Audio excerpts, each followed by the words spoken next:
శ్రీమాత్రే నమ. జయ గురు దత్తాత్రేయ నమ. ఈ వీడియోలో మనం మేషరాశి వారికి బాధక గ్రహాలు ఏ విధంగా ఇబ్బంది పెడతాయి, ఏ సమయాల్లో జాతకుడు జాగ్రత్త తీసుకోవాలి అన్న విషయాన్ని ఈ వీడియోలో పరిశీలిద్దాం. మరి మేషరాశి అంటే మనకి అది చరరాశి. చరరాశులకి 11వ స్థానాధిపతి బాధకుడు అవుతుంటాడు. అంటే దాన్ని బట్టి మనకి మేషరాశి వారికి బాధకుడు శనిగ్రహం అవడం జరుగుతుంది. అలాగే ప్రతి రాశికి కూడా ఆ రాశి నుంచి అష్టమాధిపతి కూడా చాలా వరకు జాతకుడి యొక్క కష్టాలకి కారణమవుతూ ఉంటాడు. సో మరి మేషరాశి వారికి బాధకుడైనటువంటి శని 10, 11 స్థానాలకి ఆధిపత్యం వహించడం వల్ల మరి ఈ రాశి వారికి ఎంత ధనం సంపాదించి జీవితంలో ఎంత అభివృద్ధిలోకి వస్తుంటే వారికి శత్రువులు అంత ఎక్కువగా పెరిగి వాళ్ళని ఏదో విధంగా ఇబ్బంది పెట్టే ప్రయత్నం చేస్తూ ఉంటారు. అంటే ఈ బాధక గ్రహం విజృంభించి జాతకుడు పతనానికి దగ్గర బంధువులే చాలా వరకు ప్రయత్నం చేస్తూ ఉంటారు. జాతకుడిని చూసి ఈర్ష్యపడి ఏదో విధంగా అన్పాపులర్ చేస్తూ ఉంటారు. సో ఈ విధంగా మేషరాశి వారికి శని ఇబ్బంది పెడుతుంటాడు. అలాగే వీళ్ళు వృత్తిలో కూడా సాధారణ స్థాయిలో ఒక సబార్డినేట్గానో అప్రెంటిస్గానో జీవితాన్ని ప్రారంభించడం. చాలామంది ఏంటంటే వారు పెద్దవారు చేస్తున్నటువంటి వ్యాపారాన్ని తండ్రి గారితో కలిసి వ్యాపారం స్టార్టింగ్ చేసి తర్వాత సొంతంగానే వ్యాపారం స్టార్ట్ చేసి జీవితంలో పైకి రావడం జరుగుతుంటుంది. ఆ పైకి రావడం వల్ల ఏమవుతుందంటే ఆటోమేటిక్గా వీళ్ళకి శత్రువులు పెరుగుతూ ఉంటారు. వృత్తిలో ఎదిగే కొద్దీ వీళ్ళకి కూడా ఒక విధమైనటువంటి నష్టం కలుగుతూ ఉంటుంది. అది ఎవరి వల్ల? కేవలం వీడి దగ్గర పనిచేస్తున్నటువంటి పనివారి వల్ల, వీళ్ళ దగ్గర బంధువుల వల్ల జరిగే అవకాశం ఉంటుంది. కాబట్టి సో ఏదైనా వీళ్ళు ముఖ్యంగా వీడి దగ్గర పనిచేస్తున్నటువంటి వారితోనూ దగ్గర బంధువులతోనూ చాలా జాగ్రత్తగా వ్యవహరించాలి. అలాగే బాధక గ్రహం ఎప్పుడూ కూడా ఎల్లవేళలా బాధకుడైతే అవడం.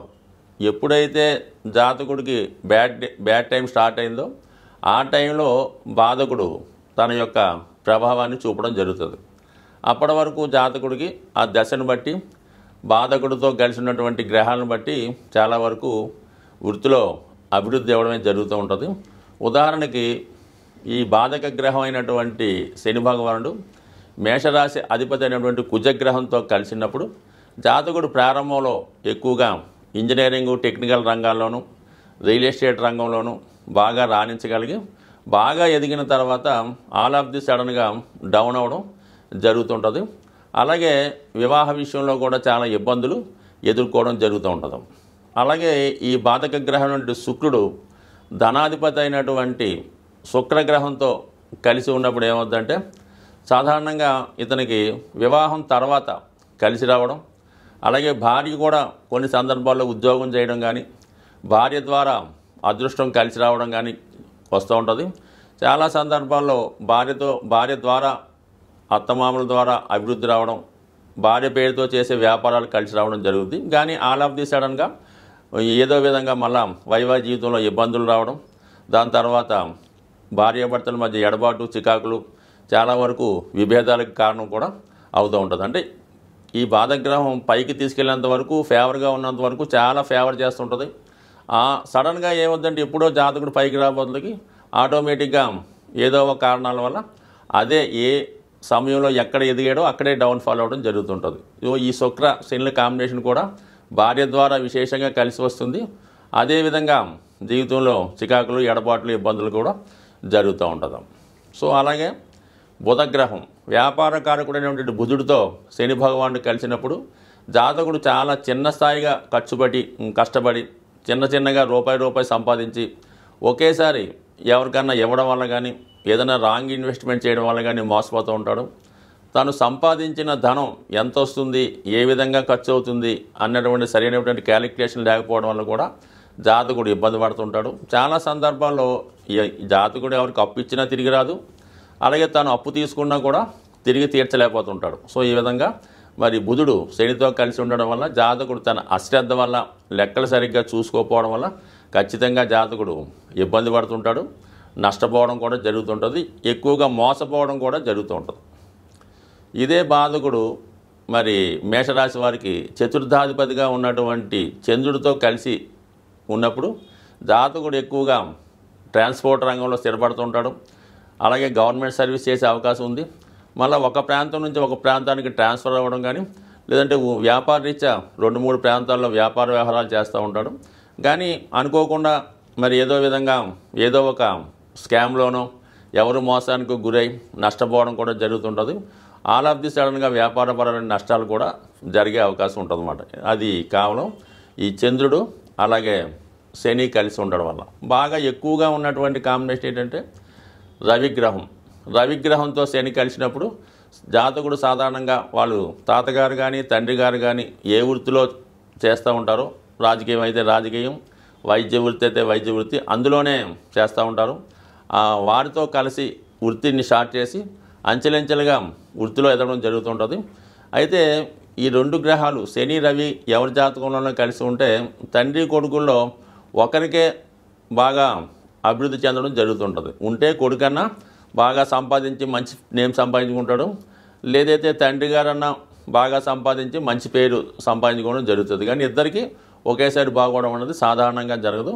అయితే సాధారణంగా వారసత్వంగా అంటే వీళ్ళ తాలూకా ఎవరైతే పెద్దవాళ్ళు ఉన్నారో వారి తదనంతరం ఈ జాతకుడు జీవితంలో అభివృద్ధి చెంది మరి వాళ్ళ తండ్రి గారు మినిస్టర్ అయితే ఈ అబ్బాయి కూడా మినిస్టర్ అవ్వడం, ఆ విధంగా మనకి శని ప్లస్ రవి కలిసి ఉన్నప్పుడు ఎక్కువ జాతకాల్లో కలిసి ఉంటుంది. కంపల్సరీగా వీళ్ళకి ఒకళ్ళు మరణాంతరం వీళ్ళకి యోగం కలుగుతూ ఉంటుంది అన్నమాట. సో ఆ విధంగానే మరి ఈ శని ప్లస్ గురువు కలిసి ఉన్నది మాత్రం ఒక మంచి యోగం అన్నమాట. ఈ 2 కలిసి ఉన్నది ధర్మ కర్మాధిపతి యోగం అని, మంచి ఉపాధ్యాయులుగా అందరికీ మంచి మార్గంలో పెట్టేవారుగా ఈ శని గురువు ఎవరి జాతకంలో ఉంటుందో వారు సాధారణంగా ఏ సంస్థలో అయితే చిన్న ఉద్యోగంలో చేరతారో అదే సంస్థలో పెద్ద ఉద్యోగంలోకి వచ్చి స్థిరపడడం జరుగుతూ ఉంటుంది. అలాగే అయితే వీళ్ళ సంపాదనకి ఖర్చుకి సరిపోవడం వల్ల జీవితంలో పెద్దగా ధనాన్ని సంపాదించలేకపోతుంటారు. సాధారణంగా ఈ బాధక గ్రహం జాతకుడి యొక్క ఆయుష్ పూర్తయిన తర్వాత మరి అతని యొక్క చివరి క్షణాలకి ఈ బాధక గ్రహం మెయిన్ లీడ్ తీసుకోవడం జరుగుతుంటుంది. బట్ ఏదైనా కూడా జాతకంలో మిగతా గ్రహాల ప్రభావం బట్టి ఉంటుంది తప్ప ఒక్క గ్రహం బట్టి మాత్రం ఏ ఫలితం కూడా జరగదు. ఆ గ్రహానికి మిగతా గ్రహాలు తోడైనప్పుడు ఆ ఫలితం మనకి ఖచ్చితంగా రావడం జరుగుతుంటుంది. స్వస్తి. రాశి చక్రం ప్రకారం ప్రతి ఒక్క రాశికి బాధక గ్రహం ఉంటుంది, అష్టమాధిపతి ఉంటాడు, అలాగే అష్టమాధిపతితో కలిసిన గ్రహాలు ఉంటాయి, 22వ ద్రాక్షాణపతి ఉంటాడు, 64వ నవాంశపతి ఉంటాడు. ఈ విధంగా అనేక గ్రహాలు మరి జన్మజాతకంలో ప్రతి రాశి వారికి ఏదో ఒక ఇబ్బంది కలిగించే గ్రహాలు ఈ విధంగా ప్రతిదానికి ఉండడం జరుగుతుంది. అయితే ఏదైనా ఈ నవగ్రహాలు కూడా మానవుడి యొక్క జీవితాన్ని పరిశీలిస్తూ అతని అభివృద్ధికి కారణమవుతుంటాయి. అతను ఏమాత్రం దోవ తప్పిన పనిష్మెంట్ ఇవ్వడానికి కూడా సిద్ధంగా ఉంటాయి.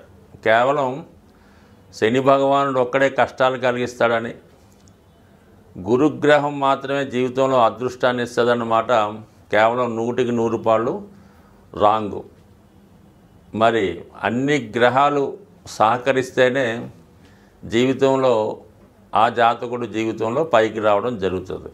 అయితే ఒక్కొక్క గ్రహానికి ఒక్కొక్క పోర్ట్ఫోలియో ఉన్నట్టు శుక్రగ్రహం వివాహ జీవితానికి, కుజుడు ధైర్య సాహసాలకి, శని క్రమశిక్షణకి, వృత్తికి, కర్మకి, బుధుడు విజ్ఞానానికి, వ్యాపారానికి, గురువు సంస్కారానికి, జ్ఞానానికి, ఇక రాహువు దురాశకి, ఈ ప్రపంచంలో ఉన్నటువంటి సమస్త సుఖాలు తనకే కోరుకోవాలనే ఒక డెమన్ ప్లానెట్, దానికి పూర్తిగా ప్రతిదీ వైరాగ్యంగా ప్రతిదీ వదులుకొని, అంటే కేతువు మరి తలలేని మొండెం కాబట్టి కేతువు హృదయంతో ఆలోచిస్తుంటాడు. ప్రతిదీ కూడా సాఫ్ట్ కార్నరు, ప్రతిదీ వదులుకోవడం. ఈ విధంగా ఆధ్యాత్మికవేత్తలకి, సన్యాసులకి, మరి బ్రహ్మచారులకి అటువంటి వాళ్ళకి కేతు కారణం అవుతుంటాడు. ఏదైనా అన్ని గ్రహాలు సహకరిస్తేనే జాతకుడికి ఉత్తమ జాతకంగా పరిగణించబడుతుంది. ఏదో కొన్ని గ్రహాలు సహకరిస్తే 50% అనుకూలిస్తూ ఉంటాడు.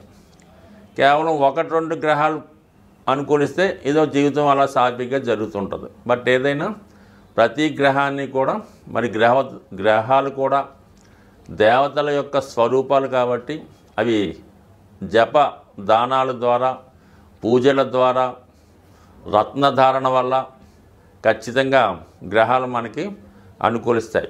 అయితే ఏ గ్రహం అయినా కష్టపడకుండా మాత్రం ఎట్టి పరిస్థితుల్లో కూడా ఫలితం ఇవ్వదు. కేవలం మనం ఉంగరం పెట్టేసుకున్నామంటే జీవితం మారదు. ఎవరికో ఒక 10,000 ఇచ్చి జపం చేయించామన్నా కూడా జీవితం మారదు. మనకి ప్రస్తుతం జీవన విధానంలో జాతకుడికి ఏది అవసరమైతే ఉంటుందో సుమారుగా మనకి వివాహ ప్రయత్నం చేస్తున్నాడు, వివాహం కుదరలేదంటే కుజుడికి జపం చేసేద్దామండి, శనికి దానం ఇచ్చేద్దామంటే మాత్రం ఎట్టి పరిస్థితుల్లో కూడా మీరు ఎన్ని సంవత్సరాలు ఇలా చేసినా కూడా జరిగే అవకాశం ఉంది. అంటే మీరు వివాహానికి ఎంతవరకు యోగ్యత కలిగి ఉన్నారు, మీకు ఎటువంటి భార్య వచ్చే అవకాశం ఉంది అన్న విషయాన్ని బాగా పరిశీలించి మీ ప్రయత్నం మీరు చేస్తూ ఉంటూ కొంతవరకు ఈ పూజా కార్యక్రమాలు స్వయంగా చేసుకుంటే కంపల్సరీగా మీ యొక్క ఆశయం నెరవేరుతుంది తప్ప కేవలం ఈ గ్రహాలు మనం వాటిని ప్రసన్నం చేసుకుంటే అవి శుభగ్రహాలుగా వరాలు ఇస్తాయి.